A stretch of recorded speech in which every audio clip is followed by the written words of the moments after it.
Yeah, nice. What's up, Tom? Matt, how you been, man? Oh man, you know what? It's funny. We did what we've done so many times before. So many times. We missed the good shit at the beginning. we have this great conversation beforehand, and we're like, you know what? We should have hit probably start. should have hit start, by now. Yeah. You know, man, if you ever see it, just hit start while I'm talking. I'll get the seriously. I'll just be like, hey man, look, we just got to start. How you been, man? Look, man, it's funny. We've been talking about everything we've been talking about. And this podcast is, I was thinking about it today. It started as kind of an amusement for us with a hope that it opens up other doors. And here we are, both doing something that we enjoy most of the time. And we're bitching about it going, yeah, today could have been a let's not do this anymore day. Yeah, no, totally. You know, it's funny, though. I had another call today with somebody who was like, oh, you have a podcast. Is it on Spotify? Is it whatever? I was like, well, good news, bad news. It's not on Spotify yet, but it's not not on Spotify yet. I said, but we're still working out, because we had to get together. I mean, we're like dum-dums here. Like we had to get together the list of like the requirements, all that stuff. It'll come. But I said, but the funny part about that is I'm almost more resentful that it's online at all, because like up until we put it live, which was significantly past when we started this. Yeah. It felt like a real personal thing, and I really enjoyed it a lot. And I don't not enjoy it now that it's live, but I think it was like our secret before, and there was something cool about that. Well, you mentioned it to somebody, they're like, where can I hear it? And we're like, you can't. No, but I've shared it with exactly 2 people, and both of them emailed me after. They're like, dude, this is such a great idea. And I said, well, thank you. But, now I actually have to actually make it work. And like that. Well, I mean, that was a cool thing, because I almost feel like we, maybe not with this frequency, but we would have these conversations anyway. That was always the premise, right? Yeah. That was always the premise of this. I mean, I definitely think that, I think that is definitely why we started doing it. It was like one of the reasons why we started. But, I never would have guessed the velocity at which this stuff would unfurl as quick after we started doing this as it has.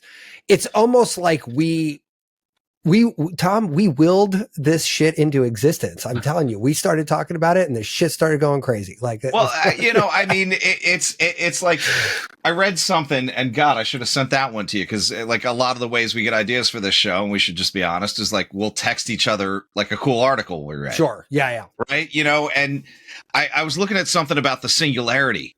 And they're like, oh, it's happening now. Yeah. This is go time. What's his name's been taking bags full, Ziploc bags full of supplements for 20 years to hope to see the singularity. What's his name? Sinclair? No, not Sinclair. Oh shit. Any one of them. Now the Mercola guy. Yeah, Mercola. Oh, Dr. Mercola. Yeah. I think it's him. He was taking... I should look that up. Somebody's going to call me out on it. I thought it was him. Anyway, one of these sort of like, internet guru types, they caught him on the news in the 90s, and he's just fisting like pockets of fucking pills. And they're like, so what are you doing? He goes, well, I want to see the singularity. And I'm like, wow, what a fucking kook job is this dude? Yeah. What kind of crazy motherfucker is this? But it turns out he was a fucking visionary, goddamn Nostradamus of sorts. Yeah. Like, because, yeah. Well, yeah, I mean, even like, it's so funny that it even pervades, pop culture, where like, we did a whole episode on the show. Oh, no. God, and it's like, an asshole. By the way, what? It's Kurzweil. It's Ray. Kurzweil. Okay. Yeah. Who is, yeah. I mean, he's definitely still alive, right? Yeah. Yeah. So yeah, he was on some news thing. It's like, he taken like some crazy dose of whatever. And you're like, because when we started having these conversations years ago, right? Yeah. Which was probably 4 or 5 years ago at this point, right? Probably. Yeah. Right. When we started having these conversations, it was like, academically, we know this is possible. Philosophically, we know it makes sense. And physically, we can put a finger on all of the tactile benefits that each of these things would have. Yeah, and the convergence of it all was, but the convergence was fuzzy at best. In the background somewhere. Okay, some things are going to happen, and now it feels like every fucking week, every day, it's like there's more and more and more, and it's funny because I had a conversation today with a client who does pretty data heavy science, and they've got an interesting background. They use AI for years now in their work, but now that they have more tools, because even the people that have been using AI forever now have more access and more tools because everybody's popping, right? And the AI is like infinitely better than it was, and it keeps getting better, right? Exponentially. So funny, and let's just put a pin in that for a half a second. You got it, man. You got it. I want to do a parallel point here to bring it home. Yeah. My wife talked to her college best friend today.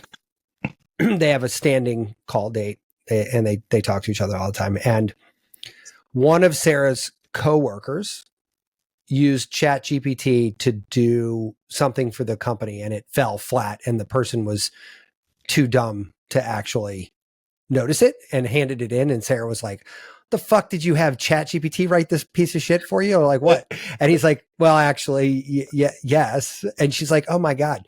And like her take on it was kind of funny. She's like, if you're too dumb to know that this is bullshit, then you don't need to be working here.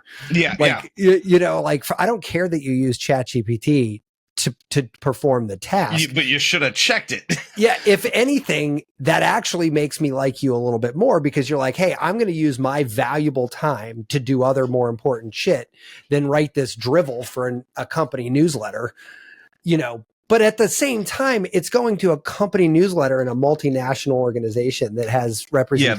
Yeah, this isn't an over. Yeah, you know, this isn't a small little bake shop and on the corner. Yeah. So like, hey, if you're going to do a company wide communique, like you got to make sure that shit is tight, right? Like, you know. So anyway, so she goes to tell her friend this story, right? Like it just, you know, as a sort of, oh, you wouldn't believe this idiot at work kind of story. And she goes, what's ChatGPT? And Sarah and I were like, where have you been, man? Yeah. And here's the funnier part. Here's the funniest part. She was a comp sci major in college. Yeah. And with my wife took many classes on AI in the 90s in college. And the funny thing is, in the 90s, a lot of it was probably still theoretical. It was like, here's where we're going. Yeah, right. Here's where we're going. But the fact that she had no idea, now you and I laugh. I mean, we could chuckle about this, but here's the thing. She is like 98% of the fucking world. Like the world is not AI'd. Okay. Like 1% of 1% is AI'd. And that's who we are now talking about religiously. We just need to change the name of the fucking show to like AI health. Irreverent AI. Irreverent AI. Yeah, exactly. I mean, come on. Yeah. I mean, but like that sort of evolution, right, is not taking place globally. Well, I mean, like, we've said it before. It is the future is here. It's not evenly distributed. It's not evenly distributed. Yeah. Yeah, who said that? I don't know. Yeah, I think we might have sat in front of the dude that actually coined the term, though. I'm not positive. Oh, William Gibson's.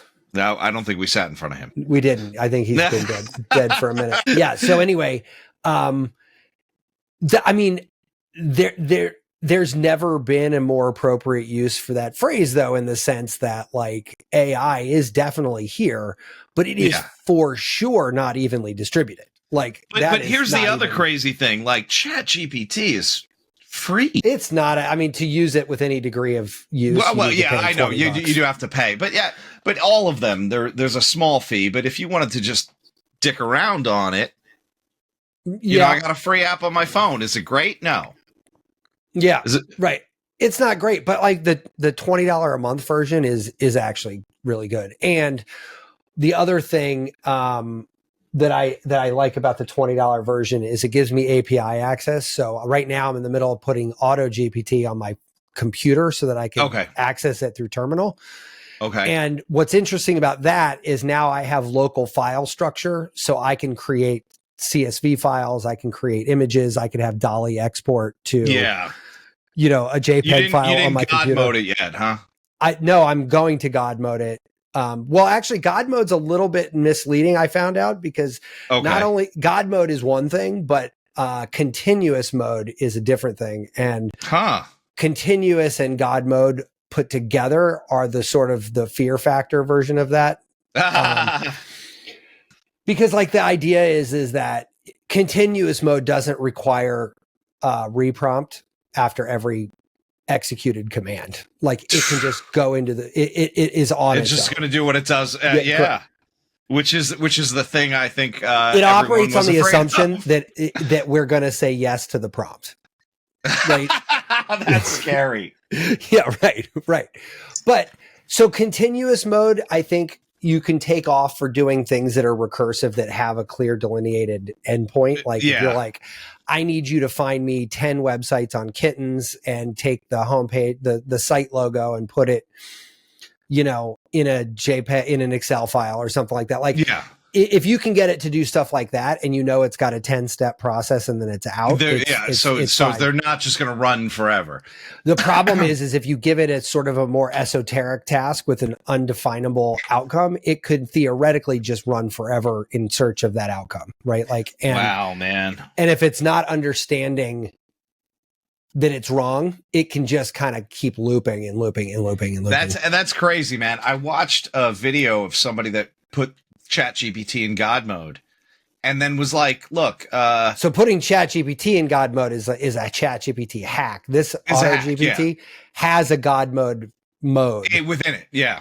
Like that's actually like for that purpose. It's all like that all in my head. It's like, that sounds great, but I can totally see somebody doing something stupid with it.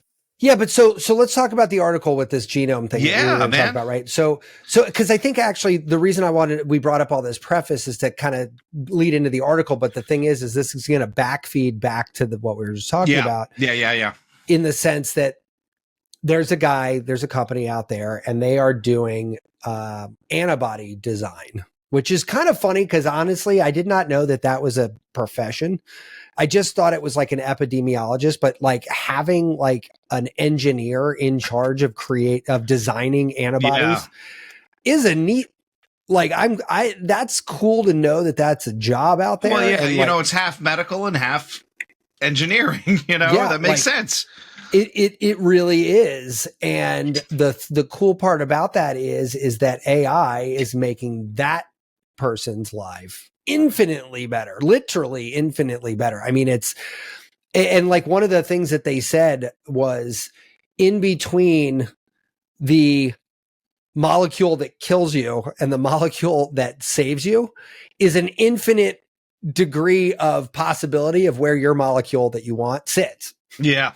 And I was like, what a fucking absolutely brilliant way to phrase that, because like that is kind of how it is. And the reason why we have so fucking long in between these things is because we have to scour through infinity to find the one molecule. And honestly, let's face it, most of these things we end up finding on accident. Well, sure. Well, that's the first antibiotics, LSD. I mean, these were all mistakes. Sure. Yeah. But so that's the thing. Like, and so here's going to be the interesting thing. Penicillin comes because the guy goes on vacation and comes back and finds out that his bagel or sandwich, the one that was touched in the petri dish, had none of the bacteria that he was cultivating and every other. Total accident. But the chemical reaction and the protein alignment of those antibodies to that pathogen are not fuzzy math. Like those are. That's a very hard, predictable reaction once you know what you're looking for. So the question is now that we can plug in all the stuff that we know about everything, which, give it another couple years when we've had enough time to train an AI. I think you and I talked about this. There's going to be an AI for how many, bee shit. And like, what does different bee colonies shit mean about the health of the hive? Like that's going to prompt some industry to create bee shit litmus tests to tell you what this wacky data about your beehives that you never knew about, right? Yeah. Like, and that's going to come, you're going to have it in like every fucking walk of life across the board. But like, think about how liberating that is if you're like, I don't have to worry about any of that anymore. I just set it loose and off you go. Something's going to solve a problem we didn't even know was around the corner. Well, and the other thing is there's no more, that takes out the element of accident, right? Like, so the penicillin thing, they're like, hey, dum, just grab a loaf of bread and let it sit on the windowsill for a little bit. Well, they're already doing it with synthetic psychedelics. Sure. They know what receptors in the brain they're trying to trigger. They know what fits in that, and they know what compounds may or may not fit. Sure. Wow. Okay. Let it run. Right. And then once you create the reactor to create it, like it can just go on pretty much forever. Ad nauseum. Yeah. Yeah. You could just keep that thing rocking and rolling. So, think about this. Like if you really want to get nerdy about this, like it's a very small hop from, hey, there's this new novel virus out there. It's making people sick. Here's a drop of a sick person's blood. Can we figure this out? Yeah. And then all of a sudden you're running through it. I mean, now, and it's funny, they did talk about this a little bit in there. When he was doing his PhD work, apparently, he said one of the things he noticed was that the price of computers, robotics, and DNA sequencing was all coming down. Yeah. And he's like, well, I should put all those together and do something, because if you think about it, right now, I mean, we saw this with COVID, right? How many people across the world did we mobilize to try to fucking and why did we have a vaccine? Because we had hundreds of thousands of people lining up to try it out.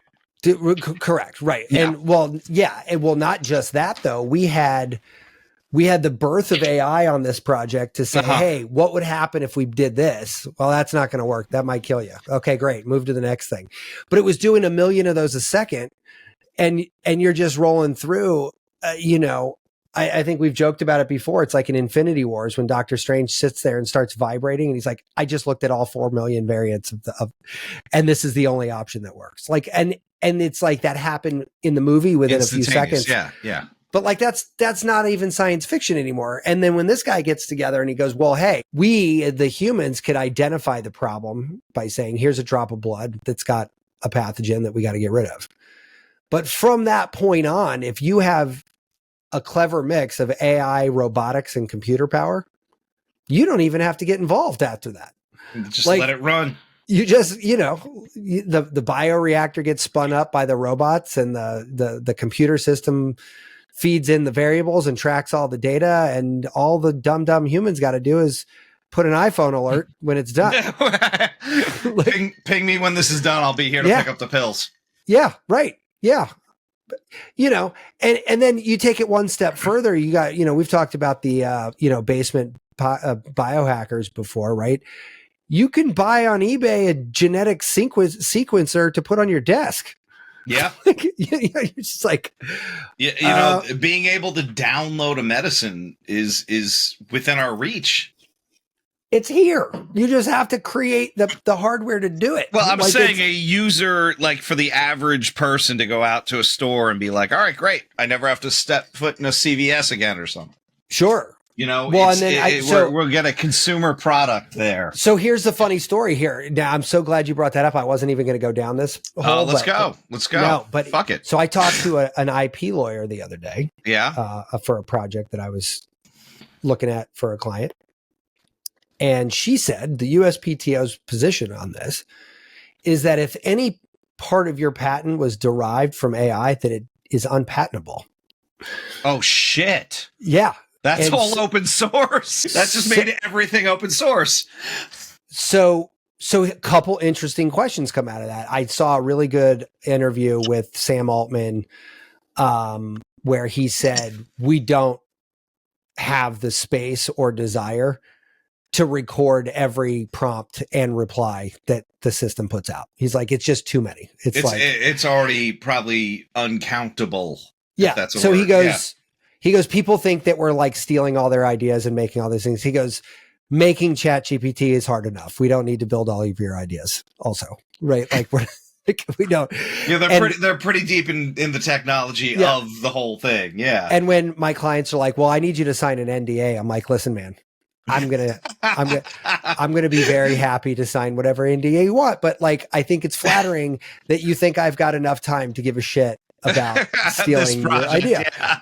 Like, I mean, like, I'm not, I'm going like, to care as much as you pay me.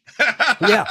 Well, I guess I do like what I do, but at the same time, like, I also wouldn't be in business very long if I just went around stealing all my clients' ideas. I think that word would travel pretty quick. Yeah, probably like by the third person, you'd probably be like, "Hey, I heard about you, man." Yeah. You're off the limit. You're off the list. We can't use you, man. You've been canceled. But here's the thing, and I actually pushed back on her a little bit, and she didn't know how to answer, which I think means I'm asking the right question. But the guy who painted the Jesus portrait in shit, remember that guy years ago? I remember a cross and piss, but I don't remember. Yeah, no, some guy painted, or the Virgin Mary, maybe, I don't know. It was some religious idol. Something that pissed off Christians. Well, he painted it in feces, like cow dung or something, or human shit. I forget. I don't know. It was shit. It was literally shit, right? See, all right, here's a weird question. If he's going to paint it in shit, are you hoping it's his? Yeah, I mean, that's a good question. I mean, it's like, weirder somehow if it's not. It's weird, and like that would be fucked up if it was somebody else's. Yeah, it definitely it's fucked up all around. But it's fucked up all around. But I said, if it's not my shit, does it count as my artwork because it's not my, you know what I mean? Like, I'm not technically using something of mine. If I use the color blue, my wife she goes, well, what if you use the color blue? You didn't invent that. Like, why, how do you, yeah. What, where does that proprietary, where does that patentable level lie at? Well, she said that the USPTO, and listen, I actually had a very similar situation when I was in art school. It was right in the late 90s where we were converting from analog to digital. Mm-hmm. And my senior thesis, I wanted it to be a website, and they literally threatened to fail me out of school. And the argument was actually sound. They said, we are a traditional Bauhaus design school, founded and fermented in the juices of traditional graphic design. Like, they use the word juices? No, they did not. That's my own. That's my own. It would be so much better if they did, though. They're like, we don't have the tools to evaluate you on that project because that's not what we do here, and therefore we think it's irresponsible for us to even try. And I said, that's a very cogent argument. Like, you're not. Like, that's not altogether crazy, right? Like, they're not saying you can't do it or you shouldn't do it. They're saying it's not within their parameters to be able to assess that. Now, with hindsight, I'll tell you, 3 years later, they had a digital media design program at the same school, so, but for that 1 minute in time, they were like kind of scratching their head. They're like, I don't know what to do about this because nobody's ever asked this question before. And we don't have a rule specifically against it. But we also can't really condone it either. So, like, what the hell do we do? And I think the patent office is in kind of a similar state because it makes somewhat, let's just go with the pro USPTO side for a second. Yeah. If I outsourced the creative process to an artificial intelligence and came up with a brand new water bottle design that revolutionized water bottles, that's something the AI could probably pull off. But why should I and I alone benefit from that? And then you turn around and you say, yeah, but on the other hand, the first guy, Andy Warhol was the first guy to actually put a Campbell's soup label and call it art. But he didn't make that. He didn't invent the Campbell soup. Yeah. You know what I mean? But even we talked about this once too, with the art contest where the guy the art had AI do it, right? He won, but it was AI. And is it his? It's a very interesting debate. Well, it's a good debate because, like, actually, I forgot about that guy, but like that guy's argument, he had two interesting arguments. One was the art project here was not the photo. It was the competition and the can I win with an AI? So you guys basically thank you for validating my painting, which is, you picked me as the winner. Yeah. You know, which I thought was awesome to begin with. Like the art student in me was just screaming it when I heard that. I was like, yes, that is amazing. You know, and there's something great about like having the whole thing topple. Yeah, you know, right, right, you wanted this one thing and boom, you got fucked. Right. You know, and then the other side of that, though, it was a valid point. He still had to do hundreds and hundreds of iterations with until he got what he wanted. Until he got what he wanted. So, like, is that not him creating the artwork? It's not like, you know, it's not like he said one thing and it all happened. I have a great book called Meta on Meta. It's a graphic designer in the 90s named John Meta, who really pioneered the question, like, is programmatic artwork? Yeah. Because I can create, and I used to do this when Flash first came out. I'd write variables that would spawn variables, and then I would create outcomes based on what we had was the most entropic of numbers we could get at that point. Like the highest degree of entropy was basically not knowing what the next version of it was going to be, because I wasn't just saying pick a random number between 1 and 10. I was saying you pick a number between 1 and 10, spawn that many duplicates of yourself, and each one of you now has to pick a number between 1 and 10, and everybody's got a unique variable name. And then I had other ones that were reacting to a sequential or randomized or both use of those names for each of those particles. So you can create some really beautiful things that were truly never the same thing twice. Yeah. But I had nothing to do with that outside of being like, hey, I know enough about programming to know that I can create a loop that runs a certain number of times, and I could have it do things and count things and duplicate things and delete things. And, you know, what can I do with this information? Like, it certainly wasn't useful for any client work I was doing, but I was like young and, you know, working for another place. And like Stefan Sagmeister, another big famous designer guy, I think he teaches at New School in New York, but he took a year off of his design company, because he won an award for a poster. Then he went back and realized that he designed that exact same poster like 10 years before. And I forget the right amount of time, but so he took a year off because he was teaching, and he said, art students have like no filters. Like there's no boundaries to these guys. And there's that unfettered creativity is really the true spirit of the artist. And like, as you become a professional artist, that it gets systemically squashed out of you.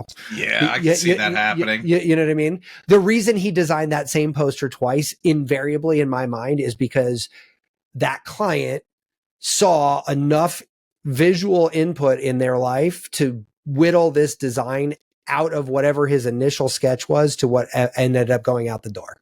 And as people who have to like pay their bills and raise kids and pay for things, at a certain level, you have to pay attention to your clients because they're fucking paying the bills. Yeah. Yeah, definitely. You know? So anyway, there's a long way around to say this though, but like in the world of AI, that creative spirit is still probably more important in that world than it was back when Sagmeister was saying it. And as critically thinking required as when Meta was talking about it as an art form, because now all of those things are getting smushed together into a new thing, which is, you know, like all of those things on infinite rocket boost, right? Yeah. Like, so you got a whole set of new questions that we now have to reconcile. Like these proteins, for example, are probably going to save a shit ton of lives. Yeah. But the first group of people to get them, it's going to be met with just mire and vitriol and all, you know, like it's going to be bad because they're going to be like, I can read the headlines now. Fake AI cure peddled out of they're in a repurposed factory, by the way. So like, you know, X biscuit factory hack that creates, you know. Well, it's crazy. It's crazy because even thinking about patenting, right? We've talked about a couple of things. Okay, we have antibodies. We talked about designer psychedelics. Imagine going to the patent office with like, hey, by the way, I've got 10,000 forms for you to review. What did you do? I turned the computer on last night, let it run for about an hour. By the way, I'll be back in 2 hours with a van full of patent applications. Right. Because that's what's going to happen. Sure. You know, if we say everything that AI creates can be patented, it's going to happen in every industry thousands of times per second. And, you know, even if some of it's not good, I want to grab it. Why? Because that might be something I find a use for down the road. And the problem with that, and it's so funny because this conversation's going a whole different way than I thought it was going to go. But who knows? You know, you let it go. But it's all like it's in a good way. But like, so here's the thing: if everybody does that, and you're totally right, they will. It becomes almost unenforceable because the reality is that shortly after that starts to happen, solutions become derivatives of thousands of those things combined. Oh yeah. Right. So when I want to patent something, what am I then patenting? The definition of patent almost has to change because you're not patenting like an object. I can't say, hey, here's a cup. I patented it. It's got a coating. It keeps ice cold for 2 hours. Right. Yeah. Well, if they found a way to nanoize that thermal property, we figured out how to make it a spray paint. And now we're just going to coat everything you want to keep cold in the spray paint. Yeah. Yeah. And you could buy it at Home Depot called thermo paint, you know, and you just shake it up in like a Krylon bottle and just spray it on something. Now anything you want's a thermos. Well, that'd be great for National Slurpee Day. National Slurpee Day is going to crush it. But like at that point, like you start to think to yourself, you're like, well, wait a minute. What if this thing is an amalgam of 250 different patents that already exist? But you're not copying any of them, but they're all ingredients in a pie. And that's the thing, because even that, enforcing one single patent. Imagine telling the AI, this is great. Can you make this just different enough so I can get a patent? Sure. You know, and then how valuable is that patent if this spray paint has a slightly different compound in it? Well, and you see that a lot with drugs too, right? Like, you know, you get people move a molecule from here to there, and you know, it's pretty much like most of certain categories of drugs are just a molecule or two off. Right. It's like, well, an atom or we two add a little bit of if we put a thing over here and take a thing away from over here, look, it doesn't fit anymore. Yay. Good for us. Yeah. But you know what though? And again, I feel like we're rehashing some stuff we've talked about a couple times, but like that scares the bejesus out of Merck's and, you know, huge pharma companies. Because I mean, it should scare the shit out of any major industry that has a certain aspect, you know, kind of cornered. You know, I mean, it's not just going to be the healthcare, it's or drugs. It's going to be everything. Durable medical equipment, but like household goods. Yeah. Again, in that same conversation with Sarah, she said, she brought up a good point. She's like, you know, schools now are being like, well, maybe we'll just go back to paper tests because we don't want people writing it in ChatGPT. and I was like, well, that's wildly idiotic, but okay. And Sarah's like, no, because the reality is that if there's something that they can use ChatGPT to cheat with, that means that the real world, like in the professional world, is also going to be using ChatGPT for that. No one is not going to take the advantage. Well, it's not just that. It's just that like by preventing them from using it, you're actually putting them at a disadvantage in the workplace because that is how they will do that task. Well, you know, I mean, and I know we've touched on this before where like schools are designed to teach to an industrial age. We've been out of the industrial age for quite some time. Sure. Yeah. And we're seeing the repercussions of blindly trying to continue down that path. Yeah. And I think that that's kind of like the big problem with people right now is like the healthcare in it. Look, I don't want to get into a political thing about the COVID vaccine, but I do think a big contributor to why people are so polarized on that is because it was birthed out of a very, very non-traditional environment. Oh, absolutely. As compared to all the other things. Nobody ever said shit about getting a measles vaccine. One dude who lives in a RV on the edge of town. You know what? I watched a video where they were showing about drunk driving laws going to an effect for the first time. And it was met with utter, who the hell are you? Are we becoming communists because you're telling me I can't knock back a couple of cold beers in my car before I drive home from work? You know, what are we doing? Next, you're going to tell me I can't smoke in public. And it's like, next, you're going to tell me I can't beat my wife. What the fuck? Like, I mean, honestly, if you looked at the group of people they were interviewing, it was like, look, man, train is already 10 stops away, man. You've lost public opinion. Oh yeah, you lost this. But here's the thing: for the time being, though, all those people could be like, "I'm not getting a vaccine. It's fucking government trying to control you." And I'm like, look, I don't agree with that sentiment, but like, if you don't have the facilities to like understand how ignorant that is, then I can't. Like, we're not going to, I'm not going to convince you, that I also feel like as this double-sided government where they're going to come and destroy me, but at the same time, I need to adamantly defend the country. Like, it's always like, the government is, out of all the people, the government has actually probably got the most to lose in this, because you have all the people die. You have no one to govern. Well, I wasn't even thinking about that. Actually, I was thinking about like, the way the world works is pretty predictable, right? Keep people undereducated, a little sick. Yeah. Give them enough education and enough cure to make them not really hate the world. But like, as long as you control that balance, you control.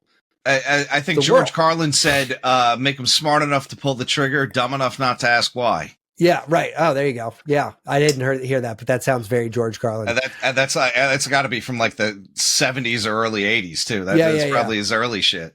Yeah, and so like that's a good point though, right? Like, so you got to fix. I mean, look, part of the reason like Congress is pulling these people in so much more frequently, man. We grew up, there was no tech company testifying in Congress. Yeah. Like, now that happens, I feel like every other week, like there's somebody like testifying about something like, well, even when they had Zuckerberg on, I'm like, these idiots don't even know what to fucking ask him. No. And like did you see, I mean, I think we made fun of the Senate for talking to the CEO from Snapchat. Yeah. Not Snapchat. Sorry, TikTok. And they're like, what about the router? And he's like, huh? What does that have to do? It's on a phone, Grandpa. Does it touch the router? He's like, yeah. So you're telling me it touches the router? And he's like, I'm not sure how to answer this question, but I mean, and then it's funny. He has to literally say, and don't quote me on any of this, but because I don't remember any of it, but it was basically, he had to kind of say, he's like, well, if a user is accessing our product online on the internet, as and they would be because it's an internet interface, and they use a router in their house, then it kind of would have to go through the router. It's oh man, I remember watching something on the abortion debate, and here's this old Southern white dude asking a gynecologist. First he goes, so like, I heard they've got this camera that if you want to look in somebody's stomach, they swallow the camera. And she goes, yeah, the gastroenterologists use this. And he goes, so can we do the same thing to look in the womb? And you could see this woman go, did he just think it's all one tube? She was like, what? This isn't even, is this? Yeah. And she literally had to pause and go, those are not connected the way you think they are. Yeah. Like, it was like, and I'm going, how the fuck are these the best and the brightest that we elected, And that's my point. Like, that's exactly the point, right? All the people we have governing us right now are woefully underqualified to do this. And quite frankly, this is going to be the thing that steamrolls over people. But they're also the only people that want to do it. For whatever reason, I don't think you'd find the most qualified person that'd be like, yeah, I don't want any of that shit. Yeah, no, but today we've got a presidential race heating up with with people like Trump, DeSantis, and Biden, and like, doesn't matter who we're talking about. If it's any of those people, we're fucked. Yeah, we're fucked. They can't. We're fucked. None of those people have any idea how to handle this. You might as well give it to McConnell and let him fucking black out halfway through a speech. But like, that's the thing. McConnell can't do any good or bad for this anyway, because he doesn't. He can definitely do bad. They can all do bad. Feinstein, all of them. Fucking, they could all do bad. The reason I don't think that they can do bad is because I think this has been systemically removed from the purview. You're talking specifically AI. Well, no, I'm saying that the people involved in this level of technological advancement are not generally waiting around for approval. By the time they ask the question, it's already a year and a half too late. Correct. So that's my point. Yeah. Like, these people are operating outside of the boundaries of government oversight because the government is going to like lead boot this and never be able to catch up.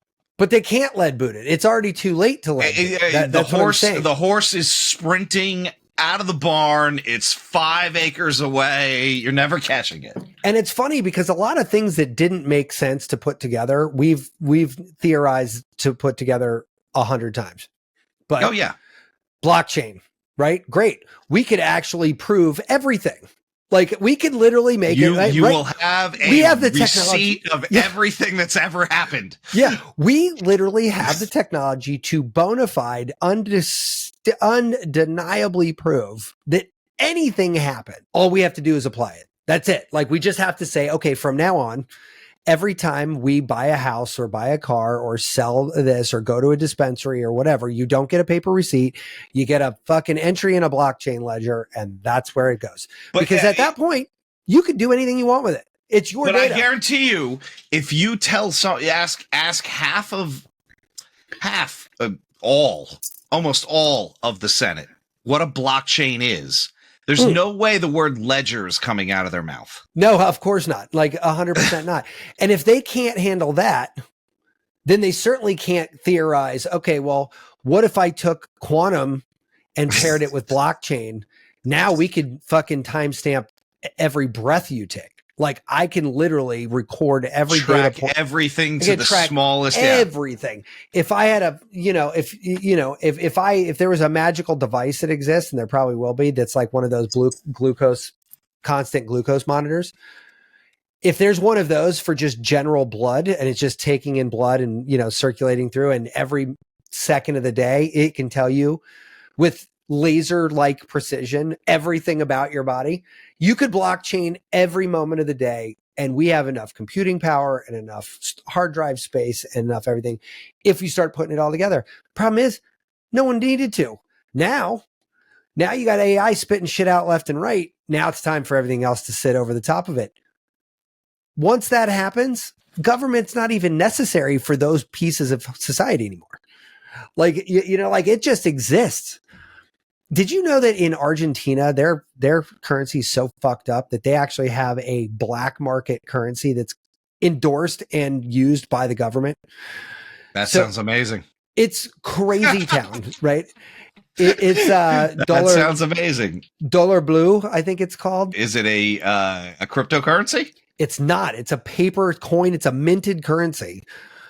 But that's fucking insanity, man. But so if you get like 100 pesos in Argentinian dollars, it's something like a 2-to-1 to blue dollars. Right so blue dollars are outperforming the current. See, because was it Ecuador? What country started doing Bitcoin? And then the whole thing fucking tanked. Remember? Was it Venezuela? Because it was Venezuela. That sounds like a Venezuela thing. So what's interesting about that, though, is here you've got a country pre-Bitcoin that says we are so fucked up here that we found out that the black market actually solved this problem better than we did. Yeah. So we're just going to fucking do that. So now if you go to Argentina, and you want to trade in your money, don't do it at the airport. Go ask a local where the nearest blue translation. Yeah. And you get those, you'll get 2-to-1. And because there's a cap on how much dollars you can get from Argentina per month.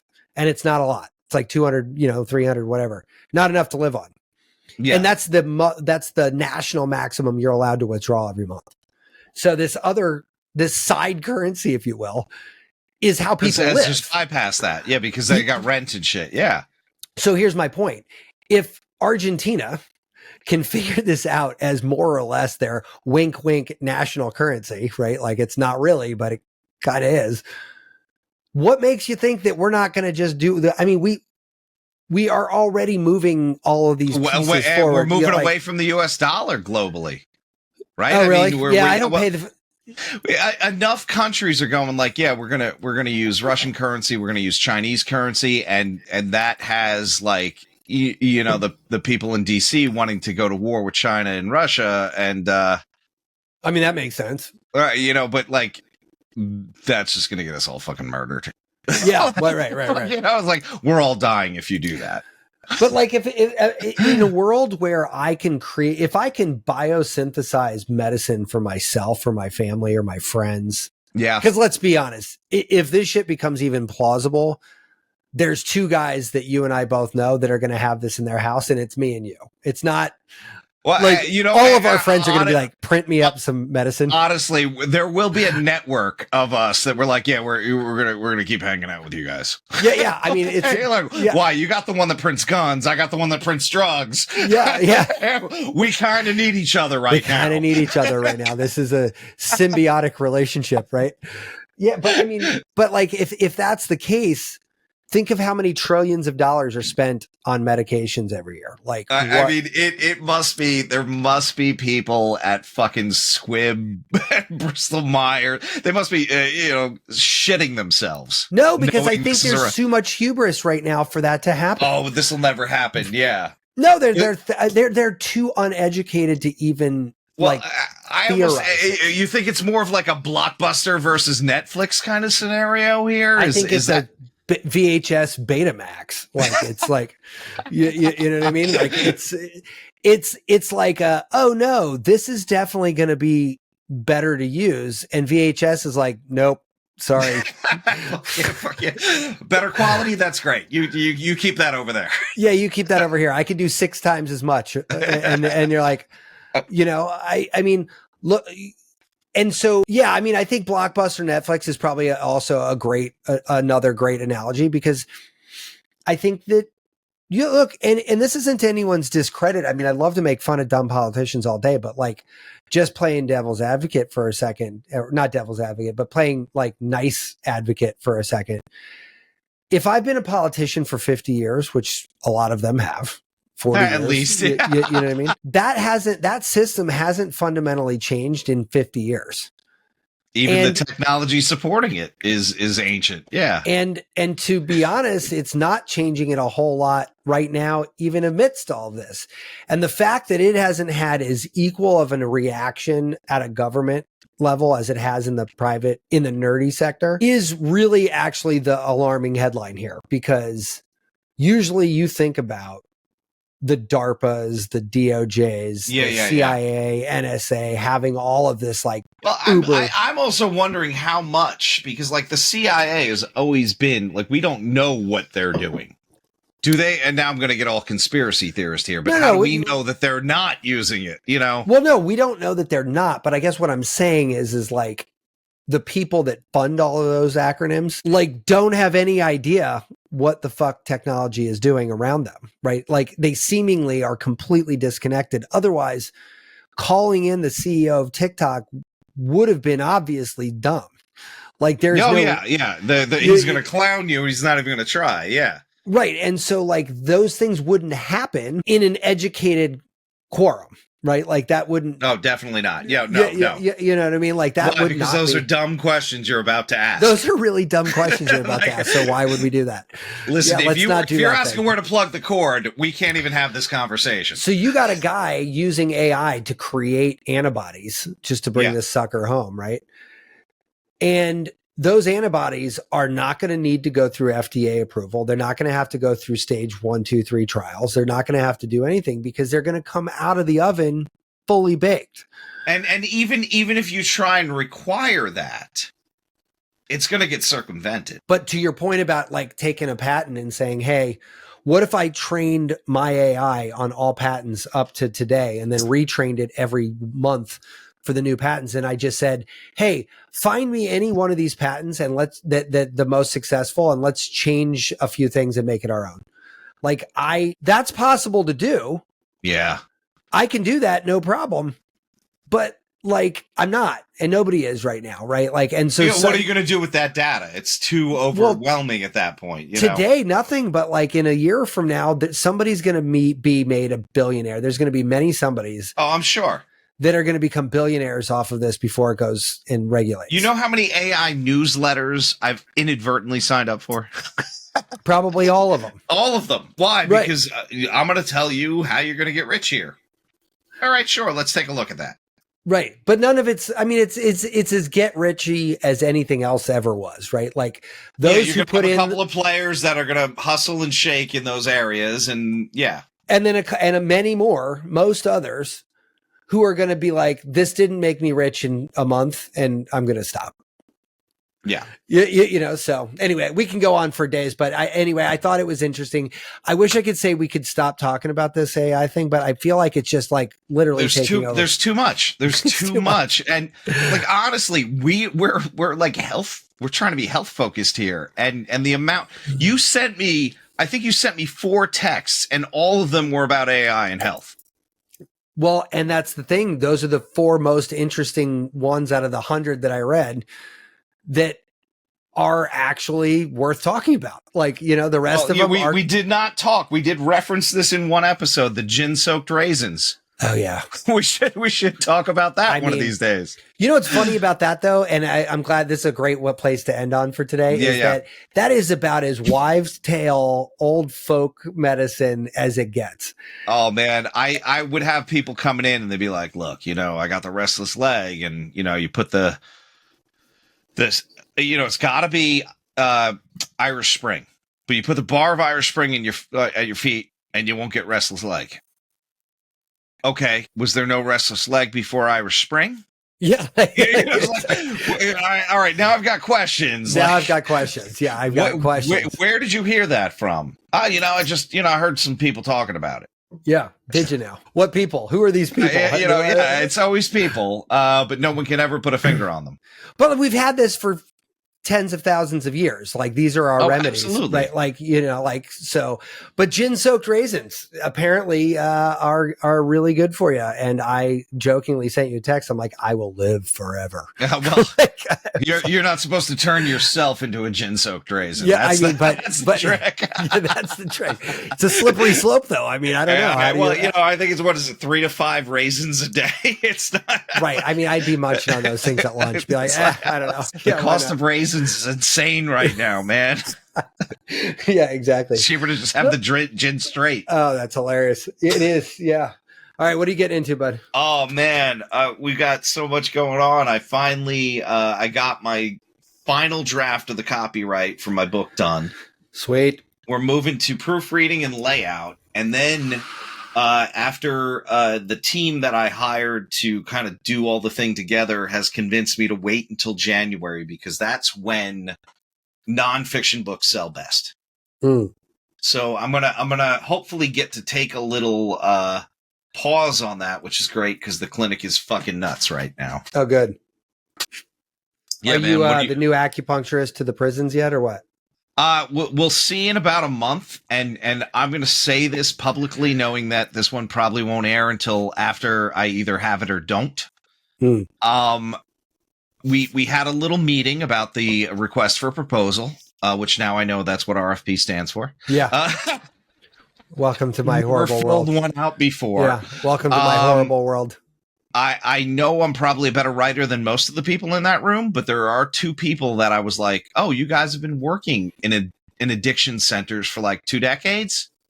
I kind of hope you guys get it. Yeah, this makes sense. Like, yeah. I'm like, you know, I'm not going to not swing as hard as I can, but secretly you deserve it. I'm pulling for you. Yeah. You know, if it's not me, I hope it's you. Yeah, right. That's interesting. Well, cool. I mean, obviously, I'm pulling for you, but I'm biased. Yeah, you know, either way, you know, it's becoming a mission. I think as I get older, to be able to reach people that normally couldn't Sure. get acupuncture. It's this weird thing where everyone's like, "This is an expensive thing," and I'm meanwhile going like, "Well, if it's expensive, why am I not rich?" Yeah. You know, it's like, shouldn't I be making a lot more money? Why does everything else cost so much for me to do this thing? Yeah. Yeah. No, absolutely. Everything, I feel like everything is super expensive now. So I think people are bitching about like everything now. Yeah. So you're just getting looped into it. You're just getting pulled into that vortex. Why not? It's like, look, I haven't raised my rates in X number of years. And then if I do, I'm going to look like an asshole. Yep. 100%. I mean, that's exactly right. Had this whole to the world we live in. Yeah. Yeah. What are you up to, man? So, you know, this year's been a really weird year for work. But it's all kind of coming together right now in a very interesting way but this is definitely why I think AI is so sort of front and center for me personally. But the thing that I think the thing that taps people at such a DNA level when you're talking about AI is that AI does in a glass half full sense have the real power to change a lot of things for the better, right? Like, I mean, it's a huge swath of possibility. And just because of what I do or have done and the people I know in the design world, people have been coming out of the woodwork with ideas that are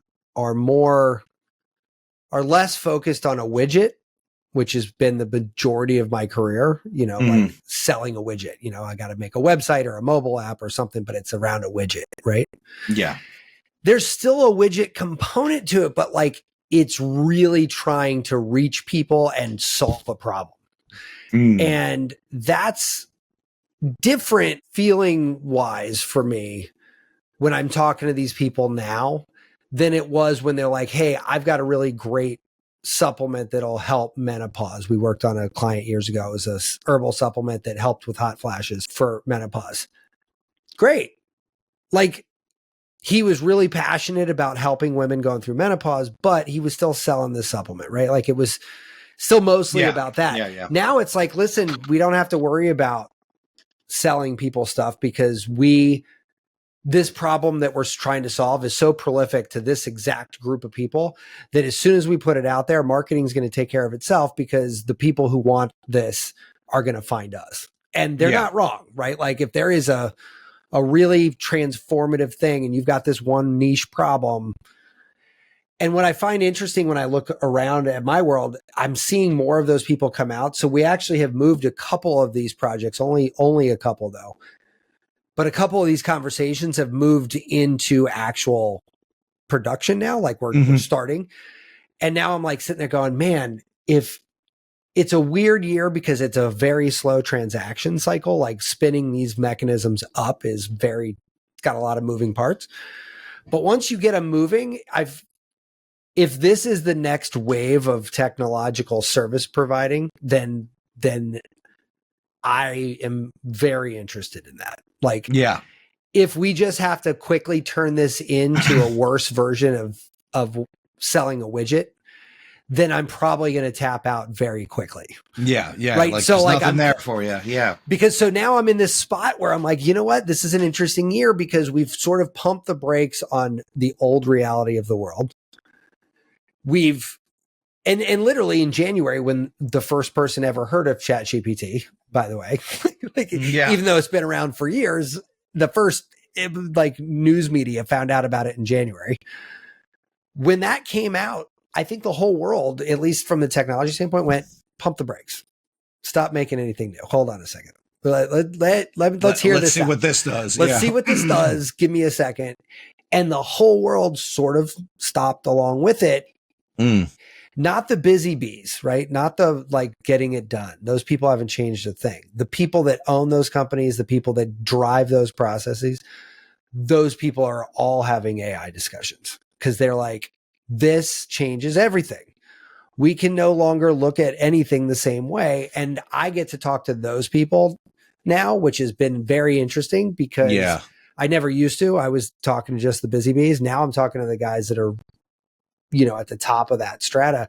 And the conversations are enlightening. Like it's like that part of my job right now is more interesting than it's ever been. And I'm just kind of hoping that the outcome of this is that we're all leading towards a better place, right? Like that's what I'm hoping. That's why I like the health part of this so much, is because I'm not in the health sector, and it's kind of funny that I'm not, because you think I would be, but it's kind of a closed rank group. So it's not like, well, it's even weird with our let's say our pairing, right? Because I'm in it and I can see something coming, and you're on the other side, you're on the tech side, and you can see something coming in the healthcare. Right. Oh, and I think that excites us both so much, Right. And I think that's why I'm like, I have personally pumped the brakes on projects that have a specific targeted outcome, meaning like I want to bench press whatever, or I want to run a mile and so on, or I want to do an Ironman. Like those goals for me aren't really important anymore. Right now, this year, my goals are like find a way to get the quantum project like where it needs to be. And like, this is all very fuzzy, literally fuzzy math nonsense, like crazy. But like, it's a long-term goal that doesn't have an outcome outside of the fact that I just am like, look, just make this work. Like, let's figure out a way to make this work. And that's different than like, ooh, I really want to launch this website before the end of the year.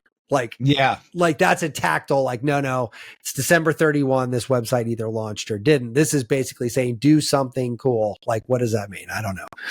Yeah. There's almost a freedom in that though, Well, there's a freedom. And then like Sagmeister said, it's like going back to art school, right? You're like, you get to like be creative and like that is what got us all into this in the first place years ago, before kids, before cars, before, mortgage houses, payments. Mortgages. Yeah, exactly. So anyway, thanks for talking again, man.